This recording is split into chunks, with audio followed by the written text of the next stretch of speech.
All right, so number 70 and 71 are special cases of factoring. So anytime you have two terms like this, we've got a 9x squared and a negative 1. Anytime you have two terms, you want to look and see if it's in our form a squared minus b squared, which comes out to be a plus b times a minus b.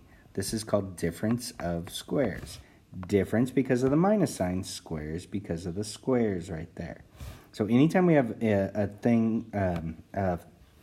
polynomial that has a first term squared minus a second term squared, that factors out to a plus b times a minus b. So we look at this problem right here. We've got 9x squared minus 1. So we want to look and we say, can we write this as a something squared? So 9x squared is 3x in parentheses squared. So our a in this problem is 3x. Okay, and 1 is always the easiest when it comes into this because 1 is just 1 squared. So our b is 1. Now we have an a squared minus a b squared. Make sure you do not fall for the trick. A lot of teachers like to give a squared plus b squared on a problem. That one is not factorable. Not factorable. So unless there's a greatest common factor in there. But there's nothing like this difference of squares. So this is 3x squared minus 1 squared. It is a squared minus b squared.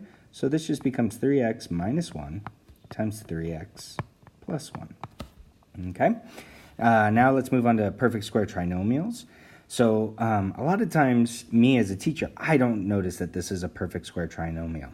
Okay? Perfect square trinomial is a squared plus 2ab plus b squared. And that's going to factor out to a plus b squared. Okay, so if you don't notice that, you could just do diamond or do split up the middle term, however you want to do it, and it works exactly the same. But if you do notice it, you'll notice that this is 4n squared plus 2 times 4n times 1 plus 1 squared. So our a is 4n, our b is 1, and so this can now factor out to 4n plus 1 squared, which hopefully you know means 4n plus 1 times 4n plus 1, and both are totally acceptable. All right, so that's our perfect square trinomial for this one, and then the difference of squares for number 70.